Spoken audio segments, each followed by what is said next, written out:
এখন আমরা দুইটা টার্ম জানবো, একটাকে বলি আমরা পারমাণবিক সংখ্যা, যেটাকে জেড দ্বারা প্রকাশ করা হয়, ইংলিশে বলে অ্যাটমিক নাম্বার। আর একটাকে বলি আমরা পারমাণবিক ভর সংখ্যা, অ্যাটমিক মাস নাম্বার, যেটাকে আমরা প্রকাশ করি এ দ্বারা। তাহলে পারমাণবিক সংখ্যা কি? কোনো মৌলের নিউক্লিয়াসে অবস্থিত প্রোটন সংখ্যাকে বলি আমরা তার পারমাণবিক সংখ্যা, এবং কোনো মৌলের নিউক্লিয়াসে অবস্থিত প্রোটন ও নিউট্রনের সমষ্টিকে বলি আমরা ভর সংখ্যা। একটা মৌল ধরলাম সোডিয়াম, পারমাণবিক সংখ্যা 11, ভর কত 23। ক্লোরিন পারমাণবিক সংখ্যা 17, ভর হচ্ছে 35.5। এখন কোন একটা মৌল থেকে কিভাবে আমরা প্রোটন ইলেকট্রন নিউট্রন নির্ণয় করব? তাহলে প্রোটন যদি বলি তাহলে কয়টা হবে? 11। আমরা জানি যে পরমাণু হচ্ছে চার্জ নিরপেক্ষ, কারণ পরমাণুতে প্রোটন এবং ইলেকট্রন সংখ্যা সমান থাকে। নিউটন সংখ্যা কিভাবে বের করা হয়? ভর সংখ্যা থেকে পারমাণবিক সংখ্যা বাদ দিয়ে 23 থেকে 11 বাদ, তাহলে কত হবে? 12।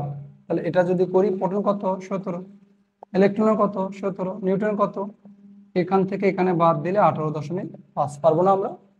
অনেক সময় দেখবা এইটা এভাবে থাকে, সোডিয়াম প্লাস ক্লোরিন মাইনাস, এটাকে বলে আমরা আয়ন।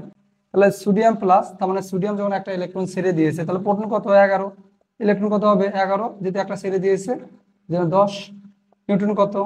12, প্রোটন 17, ইলেকট্রন 17 হওয়ার কথা, যেহেতু একটা ইলেকট্রন গ্রহণ করেছে এই জন্য হবে 18, নিউটন হচ্ছে 18.5। আশা করি বুঝতে পারছি।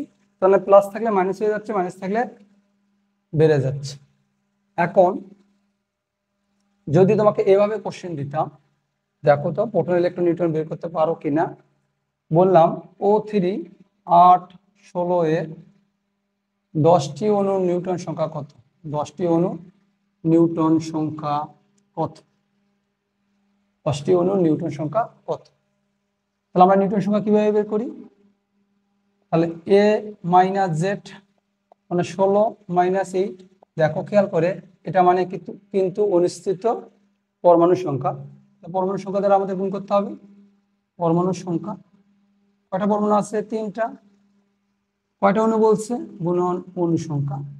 আমরা মনে রাখবো, একাধিক অণুর ক্ষেত্রে নিউটন সংখ্যা নির্ণয়ের সূত্র হচ্ছে ভর সংখ্যা মাইনাস পারমাণবিক সংখ্যা গুণন পরমাণু সংখ্যা গুণন অণু সংখ্যা। তাহলে আমরা কত হবে? 8, 30, 3 24, 240টি। পারবো না? তাহলে আমরা যদি বলতাম N2 7 14 এর 15টি অণুর নিউটন সংখ্যা কত? 15টি অণুর নিউটন সংখ্যা কত? নিউটন সংখ্যা কত? তাহলে কত হতো? 14 7 2 15, তাহলে 7 30 210টি। পারবো না আমরা? তাহলে আশা করি পারবো আমরা। তার মানে আমরা বুঝলাম কোন একটা পরমাণুর প্রকৃত সংকেত কিভাবে আমরা প্রকাশ করতে পারবো। তার নিচে থাকবে পারমাণবিক সংখ্যা, উপরে থাকবে ভর সংখ্যা, এটা হচ্ছে চার্জ সংখ্যা, নিচে হচ্ছে অনিশ্চিত পরমাণু সংখ্যা। তাহলে একটা পরমাণু প্রকৃত সংকেত হচ্ছে এটা। বাম দিকে এখানে থাকবে পারমাণবিক সংখ্যা, উপরে থাকবে ভর সংখ্যা, এটা থাকবে চার্জ সংখ্যা, নিচে থাকবে অনিশ্চিত পরমাণু সংখ্যা। যদি এইভাবে কোশ্চেন আসতো, তোমরা উত্তর করো তো দেখি পারো কিনা। বললাম এ নামে একটা অজানা মৌল, তার ইলেকট্রন বিন্যাস আছে 2 8 18। একটা অজানা মৌল, তার ইলেকট্রন বিন্যাস দেওয়া আছে 2 8 18 এবং নিউটন সংখ্যা 35 হলে ভর সংখ্যা কত? ভর সংখ্যা কত? 2 নম্বর কোশ্চেন। এই মৌলটির নাম কি? এই মৌলটির নাম কি? তোমরা একটা কাজ করো, ভিডিওটা পজ করে উত্তর করার চেষ্টা করো। আমি 10 বার বলবো, 1 2 3 4 5 6 7 8 9 10। দেখি এখন মিলিয়ে দিই। তাহলে A2 প্লাস কখন হয়? A2 প্লাস এ দুইটা ইলেকট্রন ছেড়ে দেবে তখনই কিন্তু A2 প্লাস হয়। তার মানে ম্যাগনেসিয়াম দুইটা ইলেকট্রন ছেড়ে দিলেই তো ম্যাগনেসিয়াম 2 প্লাস হয়। তার মানে এখানে যদি পারমাণবিক সংখ্যা 10 থাকে, তাহলে এখানে কি কত হবে? পারমাণবিক সংখ্যা 10ই হবে। এখানে ইলেকট্রন যদি 10 হয়, তাহলে এখানে ইলেকট্রন কত হবে? 8 হবে। তার মানে তুমি দেখতেছো A2 প্লাস, তার ইলেকট্রন বিন্যাস দেওয়া আছে 2 8 18। 2 আর মানে 10, 18 কত হয়? 28। তার মানে এখানে যদি হতো 30, তাহলে 2+ হওয়ার কারণে এখানে ইলেকট্রন হয়তো কত 28। বুঝতে পারছো কি? এখানে মানে এখানে ইলেকট্রন ছিল 30, প্রোটনও ছিল 30।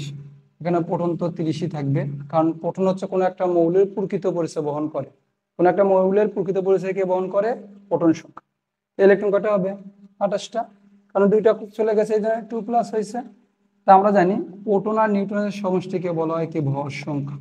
তা বলছে ভর সংখ্যা কত, তাহলে প্রোটন কত, প্রোটন হচ্ছে 30, নিউট্রন কত 35, ভর সংখ্যা কত হবে 65 হবে।